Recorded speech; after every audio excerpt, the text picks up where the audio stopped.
Soares. Wilton makes a run ahead of it. Bergkamp suddenly changed pace through the centre. It's Bergkamp! That's magnificent!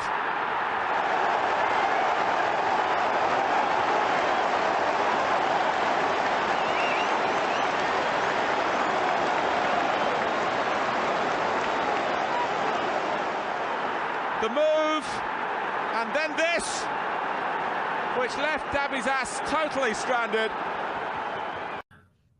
Hello, dear Gooners, and welcome to a Bergkamp Wonderland. Still an Arsenal podcast. We've done 2 podcasts now in what, 3 days? I've never heard the likes of it, and it won't carry on much longer. Some sad news if you a long-time Gooner. Maria, who used to be the one at Highbury and the Emirates, and she'd wait to the perfect moment, and then she'd scream, "Come on, you Gunners!"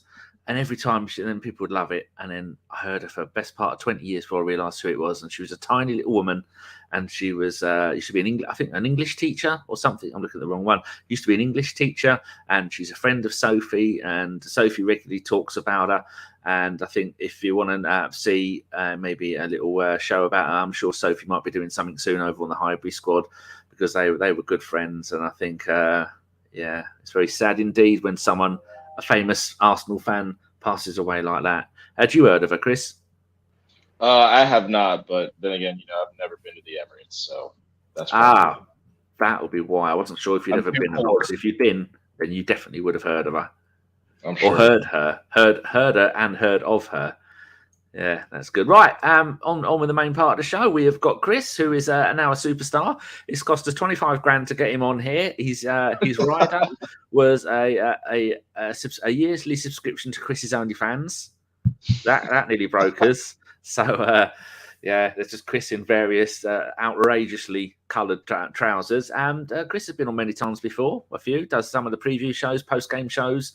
And he was at he was top secret, full secret squirrel. I don't even know if that's relevant in the USA. Chris, tell us about what you did and how it was set up and any other juicy bits, because I can't believe you. Oh, Chris is in a WhatsApp group with us. There's me, Josh. Normally, I've got no idea who's in these groups, so I'm going to go and find out. It's called the Nerd Community Chat Room. Who the fuck called it that? I named it that. You did. I believe I did. It was either me or Stefan. It's got Stefan, Ellis, Josh, Tony, and Travis. We used to have a few more in there, didn't we? I think Shredder used to be in there for a little while, and I don't know. I'm sure some people left or got booted too along the way. it was meant to be the FIFA Pro Clubs, because Steph is in charge of that. And now all it really is in that WhatsApp group is me just saying, Chris, can you say something? She's got a sexy voice. Although we still have the Pro Clubs group chat as well. It's just separate. Oh, this is just a gaming one, is it? I know I was in more than one. Yeah. But although I do like my love monkeys to have fluffy bits downstairs and lumpy bits upstairs, I can still say he's got a very sexy voice compared to my one, because my one doesn't suit me at all. Anyway, tell us about how it all started and how you got involved with Arsenal and the kit and launch and all that other stuff, because it's really, really good. Well, as you know, they came down to Orlando. They went to Baltimore first, and then they came down to Orlando to do the tour. And since they were coming down here, they wanted to get in contact with the Orlando Gooners, which I'm a part of that group. And there's a bunch of other people, obviously. But they asked us for a select few to come in to try on the new away kit for the launch. And took a bunch of videos and pictures of us wearing the kit and whatnot. And we were part of the release video that they posted. Although we were a much larger part of that video, they edited us out because they said there was a problem with the production. So, I mean, it shows us in the video for like literally a millisecond. I mean, you couldn't even pause it on time if you tried to get a picture of it. Is that the one where Aston's driving the car at the beginning? Yes, yeah. So they used him in the car. Yeah, they used him in the car, and then what he's supposed to do is pull up to us, and then it shows us all. I mean, I sent you the still photo of it. It's where we're all sitting in the tailgates of the truck. But that's the picture that they ended up posting for a millisecond. But there was more of it. Like, there was so much more to it. They had us doing a bunch of videos of yelling and whatnot, but they edited all of it out, and they basically just used a millisecond clip and then him saying something in the car at the very end, which is like the very, very end of the video. But it was cool. I mean, we got to rock the new kit first, and we had to see it a month before everybody else, even though, it was leaked online. Everybody already saw it, but it was good to see it in person. You can't keep a secret. I don't have that one of you in all in the car. You didn't send me that one. Oh, we're sitting in the truck. There's 2 truck beds, and I mean, if you look at the picture I'm on the very far left, and I have my hands somewhere in the red top, and my arms are crossed. You didn't send me that. I didn't. Oh, okay, whatever. Whatever. So let's start at the beginning one. So one of the first ones would be this one. There's Aston that everyone knows at the front, and then there's you standing at the back, looking a little bit like Bert Kreischer. Oh wow, thanks. Apart from Bert is almost dead, so Bert ain't got much time left. But you have that grumpy look. I've never seen you with that hat on before. In fact, I didn't even know you had hair. Yeah, and that guy actually to Aston's right is my buddy Daniel. He's actually a huge fan of Bergkamp Wonderland as well. Is he? Yeah, you can find him on Twitter at WRX_Gooner. Yeah, he's a huge fan. He saw it the first time I was on the show. He texted me. He was so excited for me. He's like, "Oh my god, I saw you on a Bergkamp Wonderland." Oh yes, he follows me. Yeah, there you go. He's a Lovely bloke. It was his birthday last month. Yes, there you go. Well, I only follow people that I've spoken to. So maybe get him on and I can follow him back. Yeah, you definitely should. Yeah, who else is in there? I can't remember. I'm so bad at names, man. I follow them all on Facebook, but yeah. So it wasn't. They weren't all your mates. I mean, I see them at the pub and stuff, but I mean, I don't know. I mean, I think the guy on the far right's name is Rafa, I believe, and I'm completely blanking on that sweet young woman's name. She's such a sweetheart, but I have to see her Facebook to have a refresher course of her name. I can't remember off the top of my head. So did they let you keep the kits then? Were you allowed to get one and you had to keep it stuffed under your bed until launch day? I wish they let us do that. And the funny thing is we were sweating like dogs in those things, man, because it was so hot outside, and they asked for them all back. And we're like, oh, my buddy Christian tried to make out to the car real quick, and they were like, no, give us that back. So, no, we did not get to keep them just because they didn't want anything leaking out. And they were really careful about it, even though, as you know, the kit was leaked like 2 months before we even filmed for that video, and that video came out a month before the kit was even released. So, but did they let you keep the kit in the end, though? Well, we ended up getting them at a separate event, and I can tell you about that. That was at this place called the Yeoman's Cask and Lion Pub, and they let like a select handful, probably like 50 people, Orlando Gooners in there, and they had Arsenal trivia and whatnot, and they had trivia. They had players come in there. Ramsdale was there. ESR was there. Gabriel Jesus was there. Rob Holding. I think that's everybody. I might be missing one. But Ray Parler, Gilberto Silva, they were all there. And first place in trivia got the kits signed by all those guys. Second place, which is what we ended up getting, just got the kits. So I was perfectly happy with that. So where's your kit now? I suppose you've been sleeping in it. I'm trying not to wear it too much. I have it actually right here, though. I just washed it. Hold on a second. Hold on. Let me go full screen. There you go. That almost looks blue in the right light.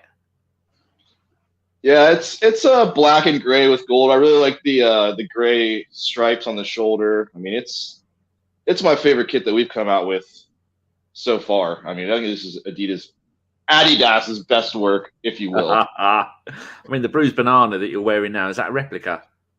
Oh, hell yeah, it's a replica. I can't afford the original, man. Those things go for like $500. I've got all of mine. I've got about maybe 20, 25 shirts from 87 to about 98. Got them all up in a bag. Awesome. They're meant to be in the loft. There's a fly here. That fucker kept... But why? What do flies want? It kept buzzing me when I was asleep. I'm gonna catch it, pull a wing off, and then leave it to die. There's the usual people there. Mark, and then our Nick is there. Oh, The club have announced Zinchenko. Wow. Oh, nice. Oh, did you see the picture that I sent you? He was in Orlando sitting next to Edu in the box. Yes, I did see that one. I don't think I uploaded it. Now, where's my folder? I had a folder called New 2. There we go. And because this StreamYard is a knob, it doesn't like to use non-pictures. No, it's not there. Oh, no, it'll be here, won't it? Now I have to go and look for them. Oh, there we go. Oh, yes, sitting next to Edu. Who took that? I have no idea. I just saw it on Twitter, and I was like, oh, my God. I didn't even realize he was there because I think their box is in a separate part of the stadium. We were actually in a box where, I showed you the pictures where I was with ESR and Fabio Vieira. We were in the box right next to the players that weren't playing's box, which was really cool. There we go. There's Zinchenko sitting next to Edu, and I think, is that Vinay to the bottom left? Yes, it is. With a little smile. What's this photo about? That's Gilberto Silva at that Yeoman's Cask and Lion pub getting interviewed by Sky Sports. Yeah, good. Yeah, because I was surprised. I think Mike got a picture. Maybe Mike even got an interview with. Yeah, Mike was there. Mike was there. I saw Mike. I saw him there, and I also saw him at the Harp and Celt downtown Orlando. But I mean, I met him last time he came to Orlando. I met him in DC. I met him in Charlotte. So I mean, he recognizes me now, which is cool. No, it's not once he's had a few shandies, it won't be. So there's another picture of you. He was actually there. Sorry to cut you off. He was actually there when I proposed to my fiance at the Harp and Celt last year. So did she say yes? Yeah, she did. And I actually saw Mike at the pub that you just showed the picture of, Gilberto Silva. I was like, hey, Mike, do you remember me? And he's like, yeah, man, I do. Are you still engaged? And I was like, yes, I am. Thank you. He's like, wow, I'm surprised. You were really drunk. Good. So tell us about this picture here. Was this during the game or before the game? What's he pointing at? This is during the game in the box seats. And like I said, I mean, you can really hardly tell in this picture, but like just to our right, you can see Ray Parler and all the players were there. Everyone that wasn't playing in the game was sitting up there. I mean, Takehiro Tomiyasu was there, and Kieran Tierney and ESR and Fabio Vieira. And I believe that I didn't even recognize one of the guys. But yeah, everybody that wasn't playing in the game was sitting up there except for Zinchenko, and then you can see Ray Parler's head right there. Gilberto Silva was there as well. And then these were before or after the game? These ones put it up now. This was like right after the game ended. We hung out for a little bit because we still had free beer, so we were like, all right, well, let's just milk this a little bit. Yeah, that's probably who are the people in this picture? We know who you are. All right, so to my right is Pam. She helps. She's a massive, massive part of running the Orlando Gooners organization. Very sweet woman. And then on the far left is my friend Brian Jennings, who he literally goes to every game to watch at the pub. We're like some of the regulars that go there frequently. He's a really good guy as well. Then you got that skinny little child with a beard between you with the skinny little legs who the first tackle he gets in the Premier League, first crunch he gets, he's going to be out for the rest of the season. Let's hope he's elusive. Yeah. Now this is a really nice one. Death Row, Smith Rowe, lovely. Yeah. She's leaning into Smith Rowe a little bit more. You're all leaning and smiling into him. Did you speak to him? Yeah, just very briefly. You know, we asked for a picture and told him we were big fans and whatnot. He was really nice about it. Yeah. I usually don't like asking people for pictures and stuff like that. That's why at the pub where I told you Gabriel Jesus and all that, I don't really have any pictures from that because I don't know. I don't like bothering. I'll ask for a handshake and whatnot and say, you know, I'm a big fan, but I don't really like, oh, can I take your picture? And I don't. That's not really my thing. But Brian really wanted to do it, so I was like, all right, let's do it. Same with Lee Judges. Had you met Lee before? No, that was the first time I've ever met him. He's an absolute superstar, isn't he? Great guy, really, really nice guy. And he is. He schmoozes. It's almost like he's gliding along the floor, schmoozing and boozing, and got a little finger out, drinking half pints, and he's a lovely, lovely man. I know people get a lot of grief. I saw that. I asked Mike because people were giving Aston grief because he had pictures taken with Robbie, and I think it might have been Lee Judges as well. And people were giving him grief, saying you're mixing with the wrong people. So I don't know if he's doing stuff with AFTV, or it's just everyone getting photos taken with each other. There's no problem with people getting all their photos. Who cares? If you like him, you like him. If you don't watch him. Whatever. You don't have to go on there and bash him. It is what it is. If you don't like him, then don't watch him. So what was the build up to the game like? Because it's meant to start, I think, at 12:45 here, but it didn't start. And then they changed it to 12:30. Then they changed it to 1:30, and then something else. And it started early, so I missed the first 10 minutes. There was a big lightning storm that happened, and usually when that happens here, you just got to kind of wait. I think they wait until 20 minutes after the last lightning strike has been seen, and then they'll watch obviously the radar and whatnot. But that's what postponed the game. It wasn't the rain; it was the lightning. But everybody met up at this place called the Harp and Celt downtown, and it's not the biggest bar. So, I mean, the meetup started at 3:30. The game was at 7:30 originally. Everyone was supposed to meet there at 3:30. I got there about 3 o'clock, and it was already packed to the gills. And then, I mean, I should have sent you some of those pictures because, man, it was absolute. There was people spilling out into the street. We took up half a lane of traffic. Like, it was insane. There was thousands of people there, and they all made the march because from where that pub is to the stadium, it's about a 10-minute walk. So everybody marched from the stadium, from the pub down to the stadium afterwards, and that was really cool. How about the game itself? Was that any good? Did you enjoy it? I thought Arsenal were terrible in the first half.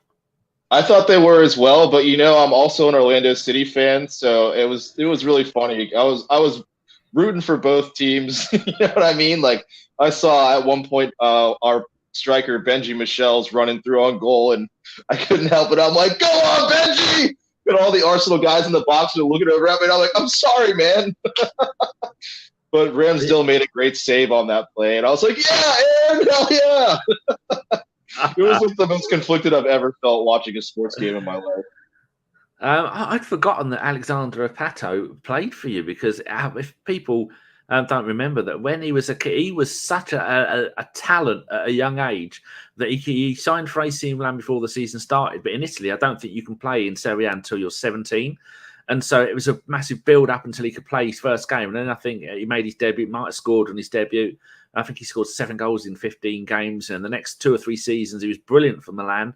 And then he got the injuries, and then he went back to Brazil, and then he went off to played in Spain, and then I think it was China, and then might have been Brazil, then back to you, because he's not really done much at you, has he?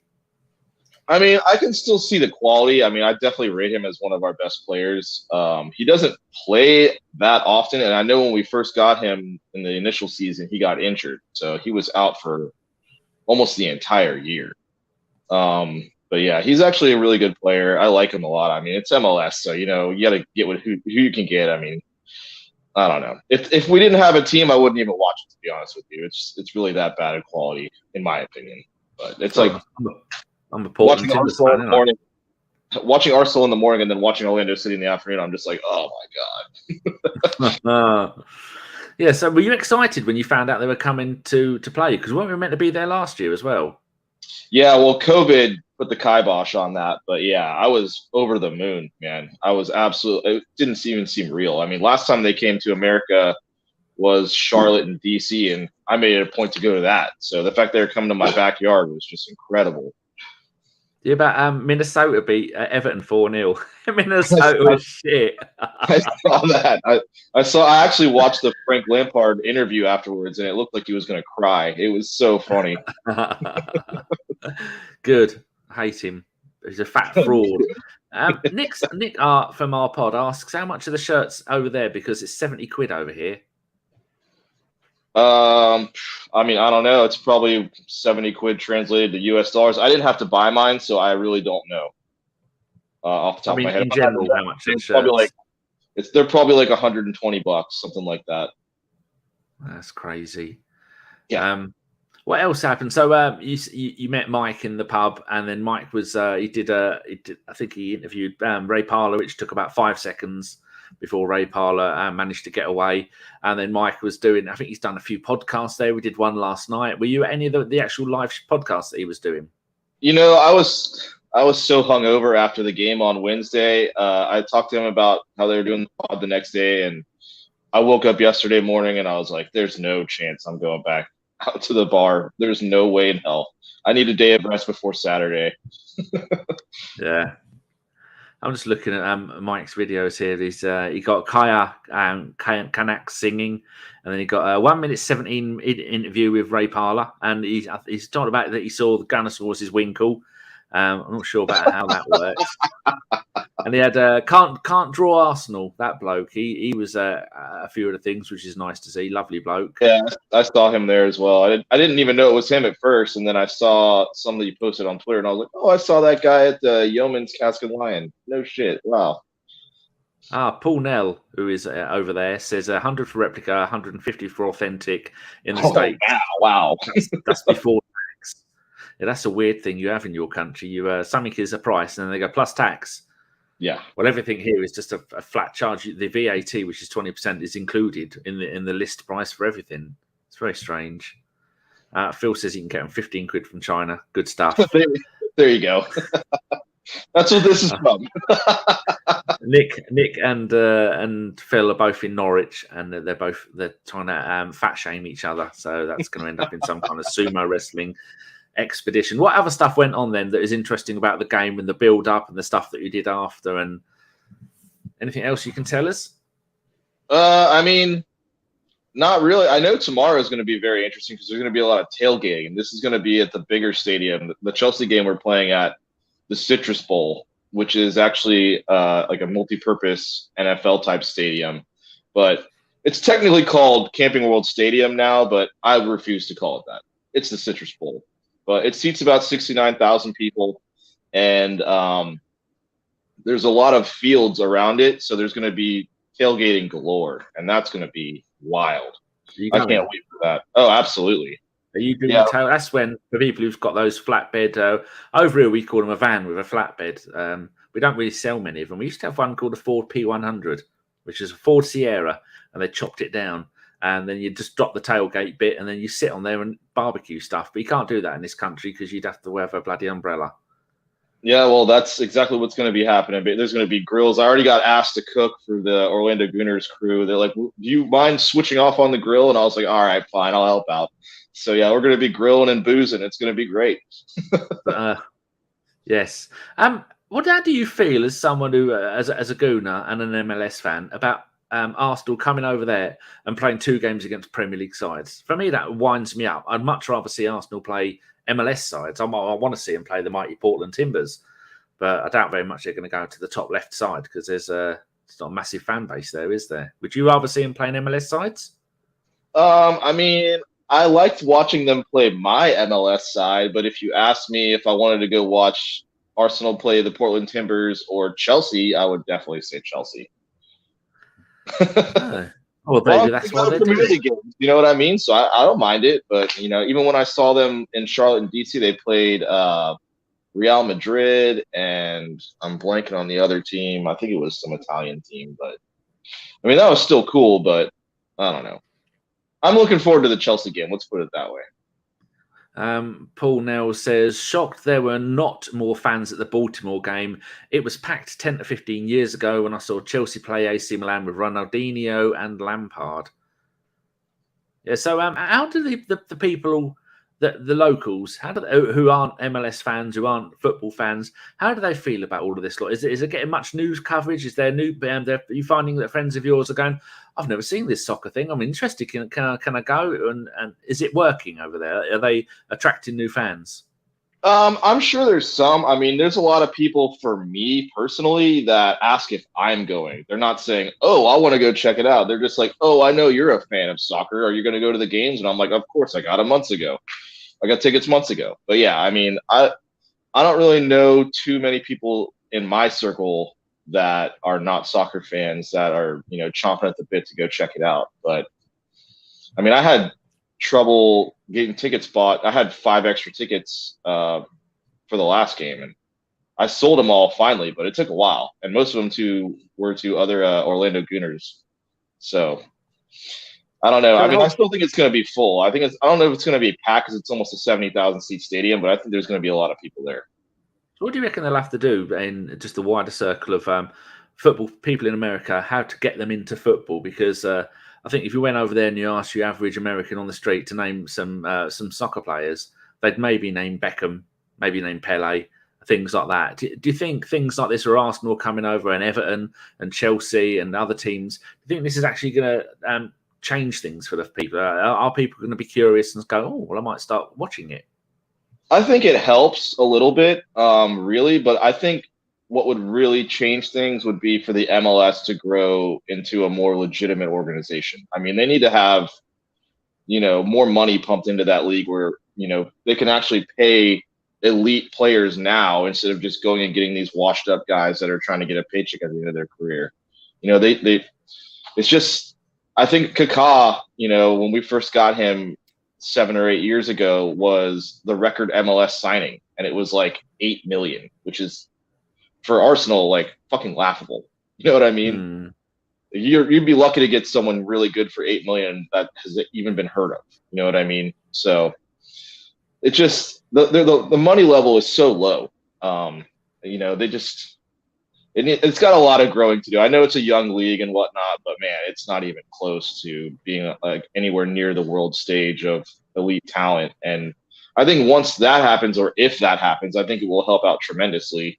But until then, I think it's just going to kind of be a minnow. You know what I mean? Paul says, I always convince friends that there are no commercials. If I go to Philadelphia Union game, you are in and out in 2 hours versus American sports, which is over commercialized. Now I watch a lot of NFL. I watch the MLS when it's on.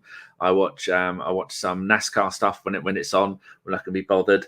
And the number of adverts and breaks in it do get a little bit annoying, but I've grown to accept that with NFL, and they've made a feature out of it when it comes to the Super Bowl. That's something that people who don't even like NFL will tune in just to watch the halftime show.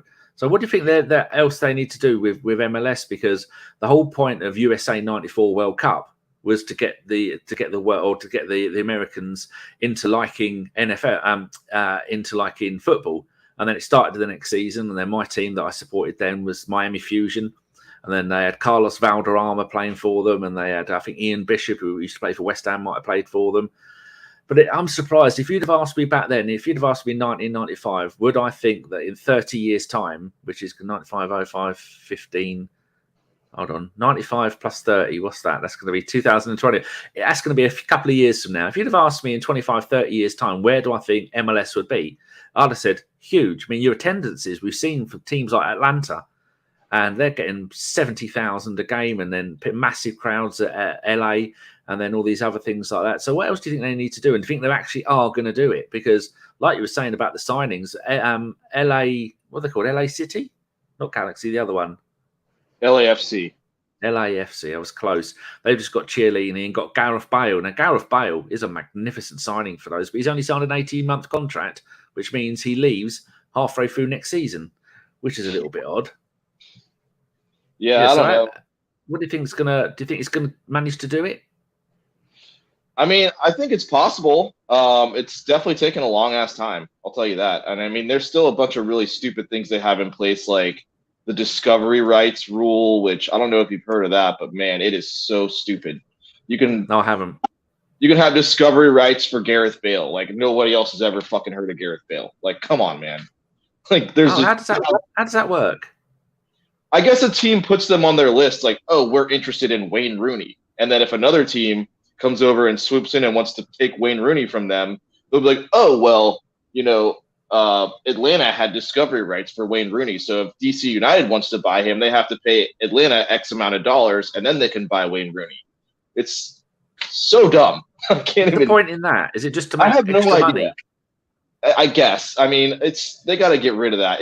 It's laughable. I mean, and they have salary cap and whatnot. They need to just get rid of that and let teams spend whatever the hell they want to spend. It's going to ruin the parity of the league, but it's going to grow it tremendously. You know what I mean? There's a lot of poorer clubs. Like Orlando is a poorer club. I mean, we were a lot poorer before, but we just got bought by the guy that owns the Minnesota Vikings, the Wilf family.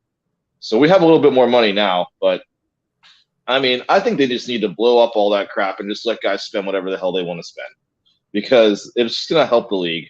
I really do think. I mean, if your team can't afford to buy the big dogs, then they're just going to lose, and that's the way it is. Yes, I always tell people to go and watch, as usual, I've fucking moved. There's a YouTube video about the NASL and what happened there and all the money that they made and then how it all collapsed. And I think that a lot of people were stung by that because it went from nothing to having massive crowds and loads of people going. And then all of a sudden it went, oh no, all the money's gone. Everyone's had their cut and now it's all fallen on its ass.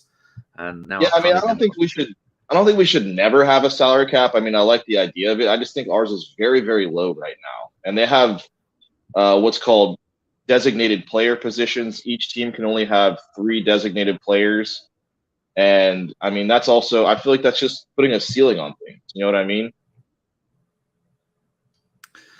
Yeah, no, can't find it. Anyway, let's go and have a look for NASL on YouTube, and there's a 1.5 hour documentary about all the money that was made and all the people that came in. It's really I love, and I've seen it 3 times now. Someone had a question. Phil Macker, he's one decent question ever per show. Do footy fans in America follow the Premier League more than the MLS? Absolutely, in my opinion, yes, definitely. I mean, I think most people that watch MLS also watch Premier League, and then there's a lot of other people that only watch Premier League. Wow, Paul says he spent $650 on 2 tickets, hoping my friend former boss is able to expense it. How is that $650 for 2 tickets? I mean, they must be really nice seats. I don't know. Wow. Yeah, like Josh says, fuck that. Oh, maybe he means NFL. I don't know. I didn't see what the comments were before that. Super Bowl tickets get into the thousands, man. Yeah. With hockey games. Do you watch any NFL? Do you go and watch any of them? Yeah, I'm a Bucks fan. I also watch NHL. I'm a Tampa Bay Lightning fan. I'm an Orlando Magic fan. You know. Yeah. Oh, good. Well, what else about the whole experience that we haven't covered? And if we haven't covered that, then I want to know what you think of the upcoming season. How excited are you? Oh, I'm really excited. I still would like. I think we got to also offload some guys in order to bring a couple more in. But I mean, the way it's been going, I think it's been great. I mean, I'm excited by the guys that we brought in so far, and I also just want to see, people like Martinelli and ESR and Saka further develop. I think if they can get a little bit more goals out of them, just slowly move the needle upwards, I think we're going to be a really good team. Zinchenko, they're saying we've signed him today. I've not actually. I got up late because that fucking fly kept buzzing my face, and so I've not looked at the thing. I'm just going to have a look at an online newspaper. No, that's not it. Where we got here? Oh, click on Arsenal. Ah, yes. Zinchenko posts Instagram farewell to Man City moments before his 32 million move to Arsenal is confirmed. What do you think about that? I think it's great. I mean, Kieran Tierney is good for half a season, so it's nice to have somebody else that can play there. You know what I mean? I mean, I don't know. I think we might see more Ben White at right back if Tomiyasu's not healthy. I really don't want to see too much of Cedric, to be honest. But other than that, I mean, I'm happy Saliba's sticking around. He's looked good in preseason so far. Nothing, no hiccups or anything like that. So that's good.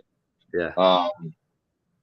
Yeah. I mean, I really would like to see, maybe one more midfielder come in and maybe another winger that can bring in more goals. But I'm excited regardless. I think, Gabriel Jesus is going to help us out a lot. It is that is the one thing we needed at the top of the list. Like for years, we've always said we've listed our priorities when it comes to transfers. Number one on I think 1, 2, and 3 on our transfer priorities at the beginning of this pre-season was a striker. And someone like Jesus, and we've seen that goal that he scored against Everton from the middle of from such a tight angle. How many strikers have we had in the last decade? I mean, Lacazette could try that 100 times and he'd miss 100 times. Aubameyang would, depending on what mood and how his hair was growing and what kind of how clean the car that he drove in that day, he could muck that up. Even though he should have the skill to be able to do it perfectly, but to have someone come in straight away scoring goals and immediately you go, yeah, that's the answer. That's the answer to all of our problems. And anything else we get above and beyond Jesus, is just a massive bonus, because Zinchenko for Ukraine, he plays central midfield. Brilliant player, scores a decent number of assists, can play anywhere. And I think they were talking on the pod the other day, and I forgot to make the point that Man City and Liverpool and Chelsea, they can keep going out and buying all these players, but we need to have versatile players that can play in more than one position. And that's what we've got. So many of our players, you look at all of our front, however many we've got, they can all play in any one of the front 3 or 4 positions. And that's what we need. And Arteta has been brilliant at doing that, hasn't he? Totally. I mean, even Fabio Vieira, I mean, that guy can play pretty much anywhere as well. I mean, maybe not so much deep wise, but I mean, he looks really good. A lot of the guys that we're getting are really technically skilled, and I think that's exactly what we needed. It is indeed. So how do you think we're going to get on this season? What would be your target? I mean, I said 3rd. My target is top 4 and Europa League trophy. I mean, I'd be over the moon with that, but I really think that we should be able to do that. I mean, I look at what Tottenham's doing, and I'm not really that impressed, to be honest with you. I mean, getting Persic, who's going to play left wing back. I mean, what the fuck's that about? It's kind of like a win now strategy, which is so Antonio Conte. It's not even funny. It's like, I mean, that might be good for maybe one season, maybe if you're lucky, but in the long run, that's not going to help you out. Has he signed? Because I know when Conte signed, he signed for 18 months. So he's at the end of this season, he's allegedly going. I bet if there's a big job comes up, because where he is now isn't a big job, he'll be straight off. If like Real Madrid or AC Milan or maybe even another big team in England, because he is doing quite well there. But he is going to wring them dry of all their talent and all their skills and all their money. I mean, that Persic deal is just ridiculous. But he did that when he was at Inter Milan. He used to go and get all the pensioners in the Premier League. He had like Ashley Young. Who was there? There was. I remember thinking at the time there was nope. Although I'm an Inter Milan fan, I cannot remember any other players. Like 3 or 4 of them. I know what you're talking about. Yeah, there's like 3 or 4 of them. Yeah, there was, and they're thinking, well, how can they go to Italy? And now, of course, it's Italy where they play. It's like old men's walking football there. I mean, I do love Serie A. I know what you mean. Paul says that his expectation is Champions League. Don't care how we do it. So Phil says 3rd and beating Spurs in Europa League final. That would be a bit good. But it looks like another 60-game season, so all these players need to stay fit. And we're so close to doing it last season. The last 3 or 4 games, you could just see our players was absolutely ruined. And now we've got a squad full of players that have come in and replace them. So I'm quite excited. Normally, Champions League.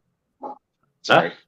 I was going to say Champions League last season would have made that Amazon documentary a lot sweeter, wouldn't it? They're releasing it 3 episodes at a time, aren't they? Oh, I didn't hear. I didn't know. I don't even know when it's coming out. I think it's the middle of August, I think it is. And it's 3 episodes released every week or every other week. I can't remember. Someone did put it in the on Twitter. But all right, that's it, I think. Anything else you want to talk about before we go? I said half hour, and I think your dog's getting angry that you've been more than half an hour. I think the mailman just walked by. He hates him. But yeah, I mean, I think we've pretty much covered it. Paul's got a question. Here we go. He says, what is worse, Emery year missing out by a point, or this year with Arteta? I mean, do you want to answer that one first, or do you want me to go? There you go. I mean, I think the Emery year was worse because I really did not like the football we were playing at all. And we just kind of completely collapsed at the end of the year, too. I mean, it was so depressing. Like, I don't even want to think about that year, honestly. Last year, I always felt like we were moving in the right direction. I mean, it was a sad ending, obviously, but it felt like we were making strides forward at least last year. Yeah, agree with that. Yeah, and there was so much entertainment last season. Our club were an absolute delight to watch at times, and you really couldn't say that under Emery. Our club was a car crash waiting to happen. Poor bloke, and I'm glad for him that he's moved on to Villarreal. Is that where he's gone? Villarreal or Valencia? Yeah. I know some club in Spain beginning with a. Or wait, no. Yeah, maybe he was there, and I don't even know. Whatever. He's gone. He's where he belongs, at a lower level club. Yes. I don't think he'll get a chance at another big club. He's had Arsenal, he's had PSG, and failed to do anything with both of them, really. Right, are you going to come back and join us for a few pre-game or post-game shows in the upcoming season now that you're famous? Just let me know when you need me, Danny. I'll be here. Excellent. Right, tell people where they can find you if they're only listening to this on the wonderful world that is Twitter. You can find me at the Lion Gooner on Twitter, and yeah, that's pretty much it. Don't follow me anywhere else. Those are my personal accounts. Oh, cheeky. Right. Thank you very much to everybody in the chat for joining us for this short notice show. We will be back soon, probably to talk about Zinchenko.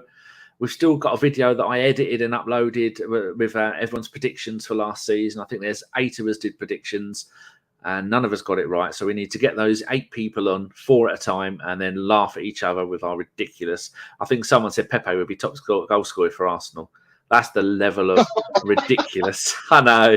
I saw Newcastle kind of looking at him on Twitter today. So, I mean, hopefully. Look at this creep. Thumbs up for Chris. Dislike for Danny. Absolute shitbag. Right, people, thank you very much for watching, and we will see you later. Thank you very much, Chris. It has been an absolute pleasure. Yep. Thank you, Danny.